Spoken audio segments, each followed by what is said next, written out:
What's up guys, VitalSyntax here, and this is some gameplay from the Xbox 360 of Crysis 3.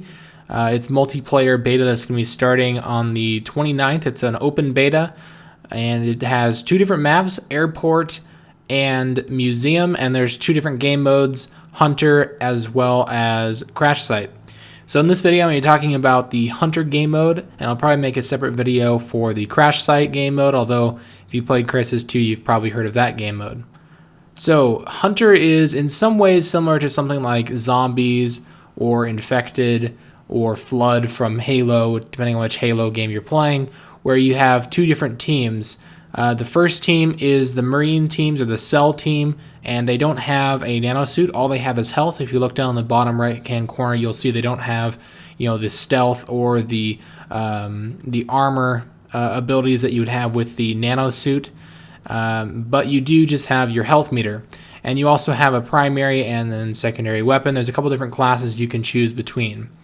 And then on the other team, you have two players that are playing as the Hunters, and they have full nanosuits, so they basically are able to go into stealth, except they have kind of an upgraded nanosuit where their stealth is much more effective. They can use it for a very long period of time without having it deplete, whereas if you're playing a normal Crysis 3 game mode and you're using stealth, it'll deplete quite quickly, especially if you're running around or moving quite a bit. So you will see down in the bottom left hand corner of the screen there's this little red indicator for the Marines. We're seeing a perspective from the Cell team.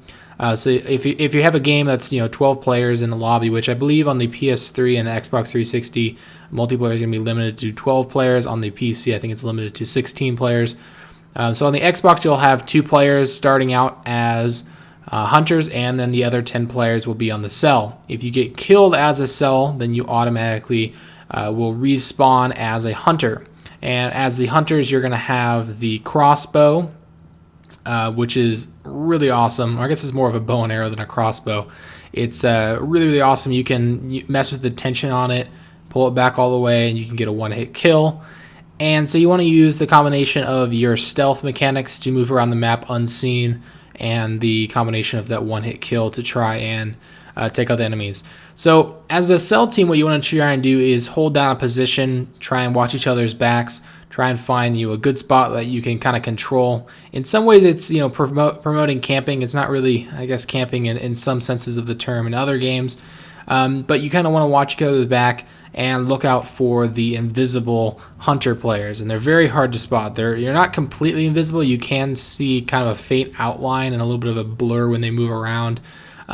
So you kind of have to watch your indicator, and it'll blink and make a little tingy sound whenever they get close to you, and try and watch each other's back. Now you also have a couple different tools at your disposal depending on which class you choose. Some of the classes have a radar jammer that will jam the radar locations for the Hunters. If you're playing on the Hunter team, then you actually can see where all of the Cell characters or Cell players are at all times, unless of course your radar is being jammed. That way you have a little bit of an advantage of knowing exactly where their location is and giving you the ability to kind of sneak up on them and flank them and things like that. You can also use other tools like EMP grenades. If you throw those out near a Hunter, it'll actually disable their stealth, that being able to see them a lot easier. And there's also some cool attachments. If you use the Sniper class, there's an ACOG or Sniper scope that actually has the nanovision, which is thermal vision in some senses, and it'll basically allow you to see the Hunters trying to sneak up on you. Now it's a very faint blue color. You don't see in like bright orange or red thermal that you would in your teammates, or if you're using it in multiplayer, if you're using it against a player that doesn't have stealth on, essentially. But you will be able to see them quite a bit with that with the nanovision through the scope, which is actually pretty cool. So the game is round based. There's 5 rounds. And what you're trying to do is, if you start out as a Hunter, you're trying to get as many kills as you can playing as a Hunter. Or if you get turned to a Hunter mid-game, even though you started out as a Cell Marine.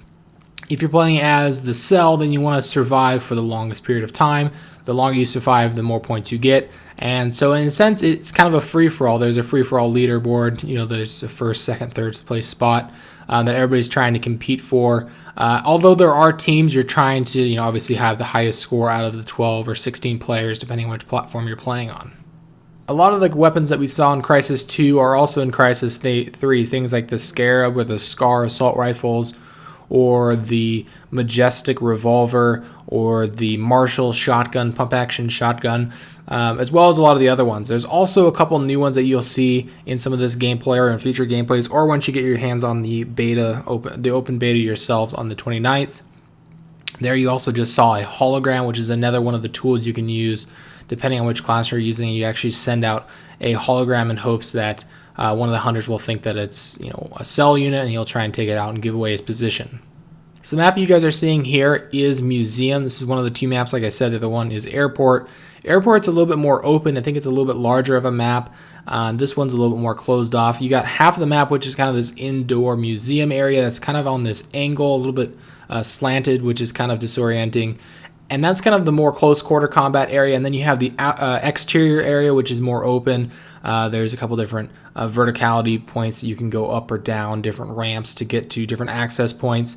But it's a really cool combination of old type of buildings as well as like vegetation and overgrown plants and things like that, which is kind of the theme that they went with Crysis 3. You have a combination of Crysis 1's jungle-like environment and Crysis 2's industrial urban type of environments kind of mixed together and fused together, which is really cool. And we'll see a lot more of that in the other multiplayer maps as well as the single-player campaign.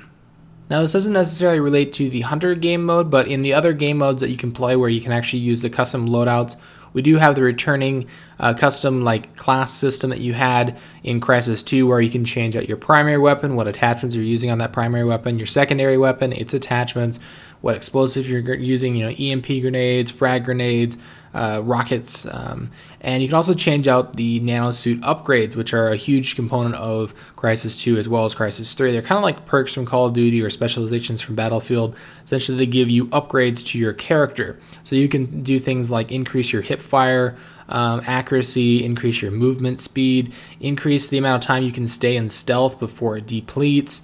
There's a bunch of different things, reload faster, swap weapons faster. There's a whole plethora of different upgrades that you can do to your nanosuit that kind of tailor to the way you like to play and the different upgrades that you think are going to be best suited for your playstyle. Now, it's also pretty big to note, now, once again, this isn't necessarily related to the Hunter game mode, because in the Hunter game mode, you just have health if you're playing as the Cell Marines, or you just have the stealth if you're playing as the Hunter.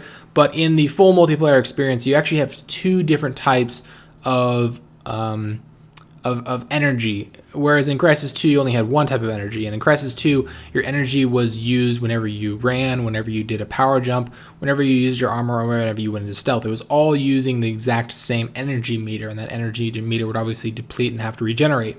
Whereas in Crysis 2, as long as you're not playing the Hunter game mode, because it's kind of specialized, if you're playing like a normal game mode like Crash Site, which is something I'll talk more about in a later video, you actually have your armor energy as well as stealth energy that are separate. That way you can use stealth and you completely deplete that energy and still be able to use armor after that.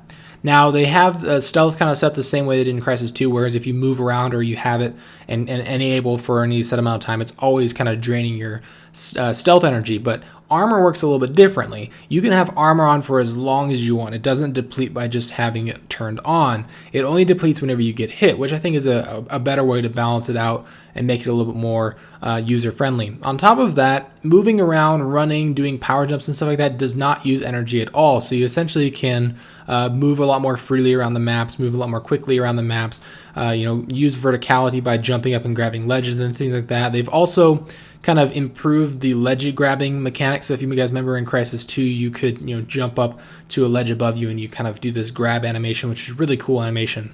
And they still have that animation, but they've also added a quicker animation. So if you're kind of jumping on a really, really short surface, you don't have to grab it with two arms. You just kind of do it a little more quickly, and you can get your gun back up ready to shoot in just a little bit faster of a period of time.